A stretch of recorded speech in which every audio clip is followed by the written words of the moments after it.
yes, there's absolute truth, I believe, but I don't believe we can know it absolutely. We're not God. And so to deeply reckon with I'm not God, and so it caused me to move to what I call epistemological humility. And what I mean by that big phrase, so to speak, is we can't know absolutely or exhaustively because we're not God. And yet what I came to is that we can know adequately. And so for me, that was a really big moment of doubting, because I thought, well, if we can't know with absolute certainty and exhaustively, then can we just not know anything? Does that throw you the other direction into utter despair? And I came to a place of saying, no, you don't have to move to absolute despair. You can realize we can't know with certainty or exhaustively, and yet we still can have knowledge that is reasonable. Unapologetic from Premier Unbelievable.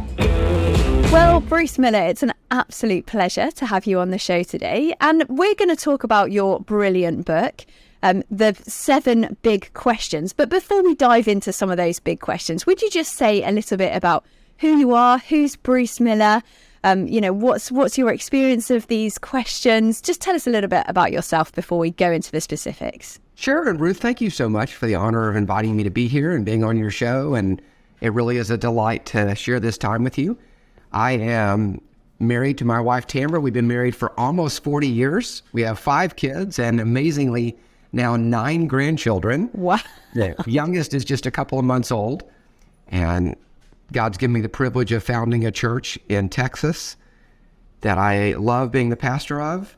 And I love writing. Writing to me is kind of like other people's art. It's something that I feel like God's called me to do, that I just enjoy. It's kind of like a form of worship to me to write. Wow. Lot of busy man. 5 children, 9 grandchildren, lots to keep you busy there. Bruce, what was your experience of God growing up? Did you grow up in the church? You know, my parents were not Christians when I was born, but became Christian when I was a little boy. And I trusted in Christ at 5 years old. And in a way that I just take no responsibility for, don't really know, but I'm thankful for. God just grabbed hold of me and implanted me in a strong, radical faith in Him that I've never really deviated from significantly. But plenty of issues with struggling with sin, but no prodigal times. I've just been committed to Christ. And for me, it's that Philippians 1, to live as Christ, to die as gain. I just want to give my life to live for Christ. This might be a massive question, and I feel like Go right ahead. It might come out in dribs and drabs as we do the next couple of episodes. But Bruce, why do you believe in God? If you had to kind of capture it in a nutshell, do you think? That's a great question. Probably two reasons. One on the intellectual side, as I was doing my doctoral work in history of ideas at a secular university, one of the dimensions of the University of Texas, University of Texas at Dallas, I realized that every religion and worldview can be critiqued. At that time, deconstruction was certainly a big fad in the university, and Jacques Derrida and all this kind of thinking. And so I realized Christianity too can be critiqued, and you can poke holes in anything. But I realized that just on an intellectual level, Christianity holds more water, is more intellectually rigorous and stable than any other worldview or religion or point of view. And so I thought, just on the intellectual side, if you're looking for what's the most intellectually defensible, then it's Christianity. But on a personal level, it's my own experiences with God and the peace and the joy and the security that God has given me in all times in my life. I just a real, genuine, honest, personal encounter with the living God and relationship that is growing deeper and deeper as I've gotten older. That tells me He's real. And Bruce, again, this might be quite a difficult question, but have you always been interested in these big questions? You said that you've sort of always been a Christian, but are the questions something you've grappled with the whole way along your journey, would you say? Yeah, thanks, Ruth. Great question. And yes, I have. I've sort of always been philosophically minded, theologically minded. Big questions have been appealing to me. So even in high school, I was reading in that time Francis Schaeffer and even John Calvin, and interested in the big ideas of who we are and what's reality and how do we know, epistemology. And so I've grappled with those questions ever since I was probably a teenager. and at different seasons of my life have wrestled harder with those sorts of questions. And why did you write the 7 big questions? You know, there was another gentleman who did some research on what are the most asked questions on the internet about God and faith and purpose, and found these were the 7 questions that were most asked on the internet on this topic of God and faith. And so I realized these are questions everyone has, well, maybe not everyone, but lots of people have all over the world. And it's important to give answers to them in a way that doesn't require you to have read the Bible or been in church, but just humans, ordinary people, men and women, have these questions. They may not always vocalize them right away, but they're deep questions that all of us ask at one time or another in our lives, and should. And so what was it that made you, I guess that's one thing, isn't it? Knowing those questions are out there. But what made you think, right, I'm going to give it a go. I'm going to tackle these questions. Was it something that had been kind of brewing for a while and you just thought now is the time because of this research? Well, it was something that was stirring in me, and I met someone who was involved in this ministry with this gentleman. It's called exploregod.com, and I got exposed to exploregod.com and decided, you know what, we should do a series at our church on these questions. And so we did. We did a sermon series now a number of years ago, and it just got so much response from people, not only for themselves, but also for their family members and friends who have these questions. And people said, Bruce, you ought to turn this into a book. You ought to write this because we need this, and our family and friends need a resource like this, something that you could hand to someone who's asking these questions, and they could read it, or you could read it together.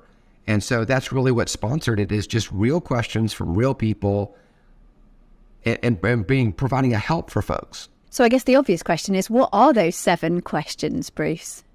Right. And so the 7 questions, this is the book. The 7 big questions are, does life have a purpose? Is there a God? Why does God allow pain and suffering? Is Christianity too narrow? Is Jesus God? Is the Bible reliable? And can I know God personally? And do we know if one of those was like the most searched for one, or were they sort of fairly standard across the board? No, you're right. One of them is the most searched. I don't know if you can guess, Ruth, but... Was it the pain and suffering question? Yes, it was. It was the third question. Why does God allow pain and suffering? I think that presses so hard on all of us. And if you're listening right now and you're going through a season of pain or suffering, my heart just goes out to you. It is hard. It is not easy. And it often causes us to ask really serious questions about God and purpose. What's this all about if I'm enduring this level of suffering or pain? And we're going to tackle that question and the rest of the questions in the book over the next few episodes. But while we're just kind of talking about how the book came about, is there a reason that you've ordered them in the way that you have in the book? I think that purpose is a question that comes up quite a bit for people. It's a question we avoid, and yet it's a question that surfaces sometimes in hard moments, like we were talking about pain and suffering, in a moment of crisis. It also occurs in life transitions. People imagine, well, when I graduate, I'll figure out life's purpose, or when I get married or have a baby or get into a career, and then you cross those thresholds and you don't really find purpose. Or when I make a certain amount of money, maybe. Or I find people ask this question in the ordinary boredom of life. It's I wake up, I eat my breakfast, I go to work, I come home, eat my dinner, watch some television and go to bed and do it all over again and all over again. And what is the point? And it comes up there, and yet we dodge it because I think there's a fear that the answer will be there's not a purpose. And that just feels so dark that we don't want to face that. So we avoid the question with work and children and media. And yet maybe late at night when you're trying to fall asleep and you can't fall asleep, this question haunts you. And you've obviously touched on the question of purpose and suffering, and we're going to delve into all of them a little bit deeper. But do you have any idea why some of these questions are being Googled so much? I think these are human questions that go back. In fact, as you look at ancient literature, ancient mythology, these are questions that human beings have wrestled with for as long as we have written records of human interaction. And so I think they're really fundamental to being human and living in this world. Is there a purpose? Is there a God? Why do bad things happen? These are questions that people have wrestled with in every country in every century. And do you think it's the same sort of questions over the centuries, or do you think they've changed, or do you think it's kind of the same questions but perhaps just repackaged with like modern examples? I think some of them are ancient and cross all time, like is there a God and pain and suffering? But I think other questions like, is Jesus God? Is of course a more recent question. And then, is the Bible reliable? And those questions occur more specifically in terms of Christianity than just anybody broadly who are asking questions, whereas the questions about purpose and God and suffering are more universal. And do you think age, demographic, race, location, things like that impact the questions that are being asked? Or again, do you think it's a kind of everyone's asking the same questions, but they just look a little bit different in the way that they're asked, perhaps? I think it's another great question, Ruth, and I don't really have the answer to that. I think that would require, to give a real honest answer or a fair answer, would require more research than I've done, objective research. Sort of intuitively, my thought is that some of these questions are universal, but I find that there's different times in your life they tend to press on you more. I think when you're thinking things through as a teenager or in college, you tend to wrestle with these. And then again, in an empty nest, once you've raised your kids, there's another season. And in retirement, there's another moment where when you stop your full-time working career and you begin to wonder again, what was the point of all this? Yeah. So I think there's some seasons in life that tend to be more common, or again, in a crisis, a divorce, getting a difficult diagnosis of cancer. These are moments when these questions occur. Sometimes actually it's outside your own personal life, but even events in the world. Folks in Ukraine with the war are asking these deeper questions, perhaps more than some others, because of the level of crisis they're enduring. And this might be too personal, so forgive me if it is, but is there any of the 7 questions that you have found just really, really difficult for yourself to answer? Well, different ones in different ways. The question on is the Bible reliable is the longest. Maybe it has a lot of different dimensions and complexities to it. The question of is there a God and is there purpose, I think relate to the ultimate question of whether there's any sort of purpose to life or whether there's just absolute nothingness. And that was a question I faced in my doctoral work, to really wrestle hard with that. And I felt like if there's not a God, then you end up in nihilism. You end up really in nothingness. So that's really a darkness. And then I think the last question in some ways is the most important can I know God personally? And if so, how and to what level? And that's taken me to deeper levels of reflection even now for myself. What does that mean to honestly not just know God as an idea or a worldview or a religion or a set of practices, but honestly, personally, relationally, to know God experientially. And is there anything, I guess, either from these 7 questions or something else that has really caused you to doubt? Well, I think for me, I went through my last season of doubt really was in my doctoral work, when using the tools of analysis, critical theory, deconstruction, we could deconstruct any point of view, including Christianity, and reckoning then with yes, there's absolute truth, I believe, but I don't believe we can know it absolutely. We're not God. And so to deeply reckon with I'm not God, and so it caused me to move to what I call epistemological humility. And what I mean by that big phrase, so to speak, is we can't know absolutely or exhaustively because we're not God. And yet what I came to is that we can know adequately. And so for me, that was a really big moment of doubting, because I thought, well, if we can't know with absolute certainty and exhaustively, then can we just not know anything? Does that throw you the other direction into utter despair? And I came to a place of saying, no, you don't have to move to absolute despair. You can realize we can't know with certainty or exhaustively, and yet we still can have knowledge that is reasonable. And I suppose it's one thing knowing answers to some of these big questions, but how should we approach questions? Because if people have got other questions that aren't perhaps raised in your book, how do we even go about kind of approaching those questions and beginning to answer them?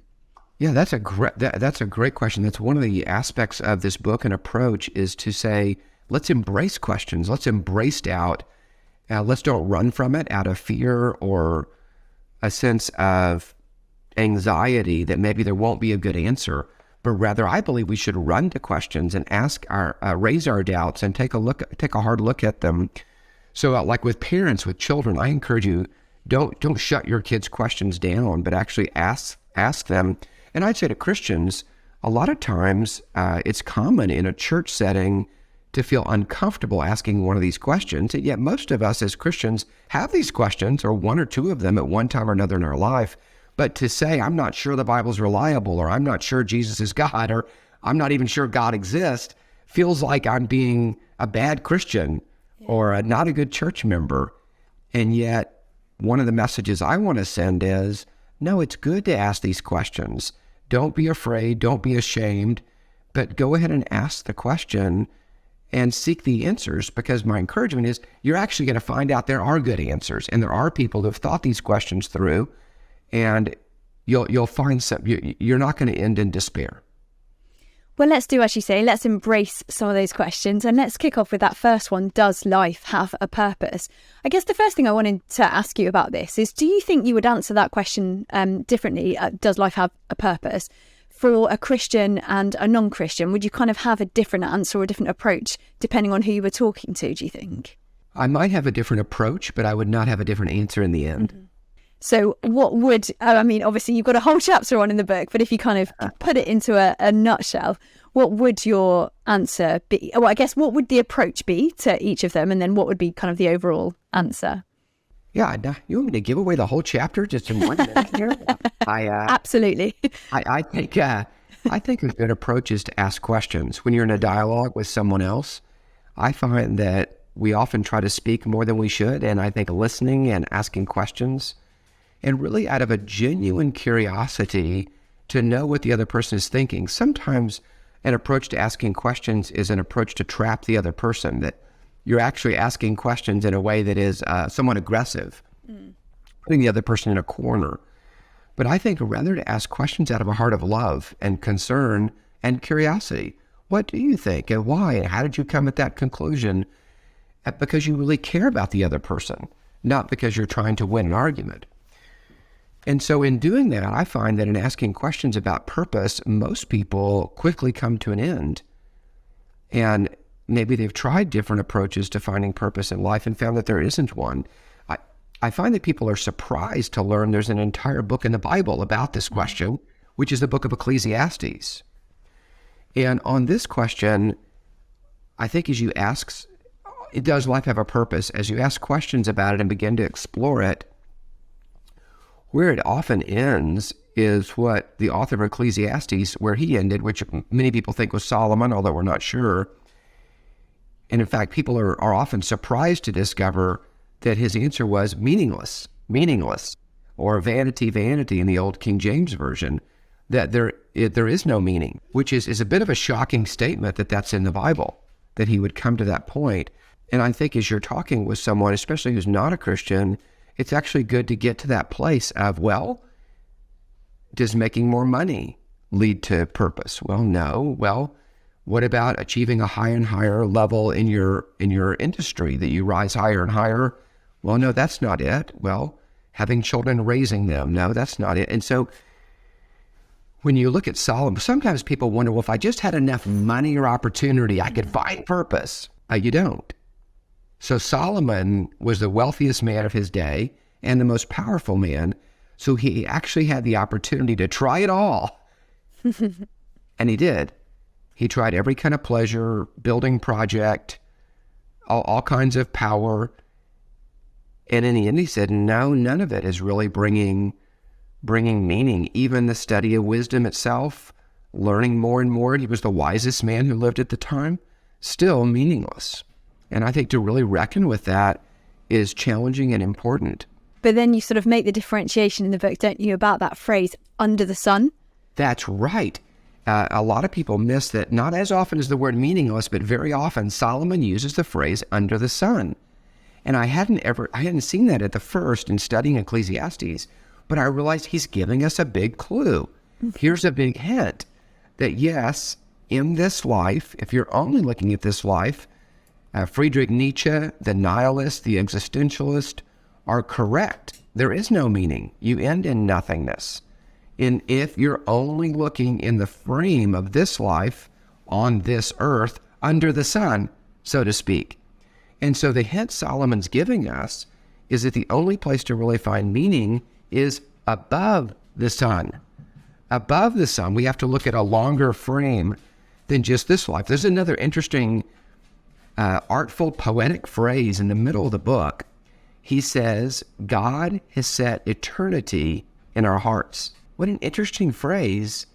And what he's pointing at is that all of us have this sense that there must be something more. So almost every religion point of view is that there's some sort of afterlife. Now, not a materialist point of view, but many people believe, well, there's got to be something beyond. And we all sorts of different theories and approaches, but there must be something more than this life. And we're right. And it's that somehow there's eternity in our hearts. Somehow there's an inner sense, and that inner sense, that intuition is correct, that the only way to really find meaning and purpose is to look above the sun. And you touched on this earlier, but there's a great line in your book, which I'm just going to read out. You say the daily grind is mind-numbing and overwhelming. It's easy to begin to lose any sense of a greater purpose.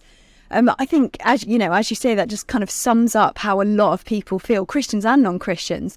So I guess, again, you go into this in great detail in your book, and I would highly recommend people reading it. But what is the solution to that? Yeah, I think so many of us are caught in the daily grind of life, just one day after another that feels the same, and we're wondering, are we really accomplishing anything? Does any of this really matter?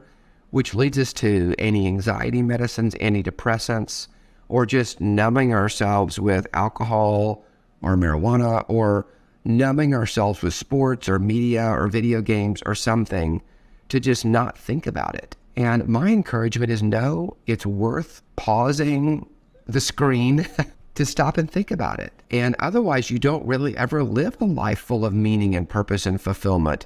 You do live this mundane daily grind that doesn't really bring meaning and fulfillment.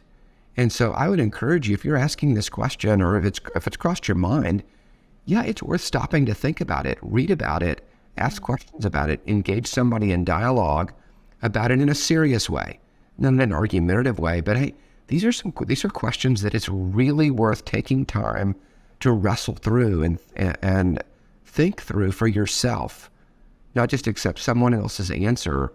But I believe the answers that we discover for ourselves are the ones that really matter to us and really make a difference. Just as we come to the end of this episode, and as I've said before, we're going to work our way through some of those questions, but I would highly recommend reading the book for yourself. I want to end with another quote that you've got, which I think is brilliant, but I just would love you to clarify a little bit more about what you mean. Sure. You say, instead of rushing to slap a Bible verse band-aid on the pain or trying to find solace in some greeting card cliche, take the time to listen to the why behind your thoughts or your friend's fears. What do you mean by that why? I think sometimes Christians are guilty of throwing out a cliche as if that was going to solve the problem, when people have really deep feelings, really deep concerns, experiences they've been through. And I think that as caring people, we want to listen. And again, ask questions and find out, tell me your story. I find that a lot of people's questions about God and life and purpose are not philosophical, intellectual. Not that that's not a dimension of them, but it's about the experiences we've had, the hurts and pains, disappointments that we've had or those we love have had, and to take those really seriously and learn somebody's story, what they've experienced and been through. Maybe they've been hurt by a church or a religious figure, or let down or disappointed. And it's knowing someone's story and taking them very seriously, not just a person to debate with or an argument to try to logically dismantle. It's more a person to love and care for and listen to. Well, that seems like a perfect place to end this episode, but we will be chatting to you some more about some of those other questions. But Bruce, that's all we've got time for today. So thank you so much for joining us. You're most welcome. Joy to be with you. Unapologetic from Premier Unbelievable. For more shows, resources and our newsletter, visit premierunbelievable.com.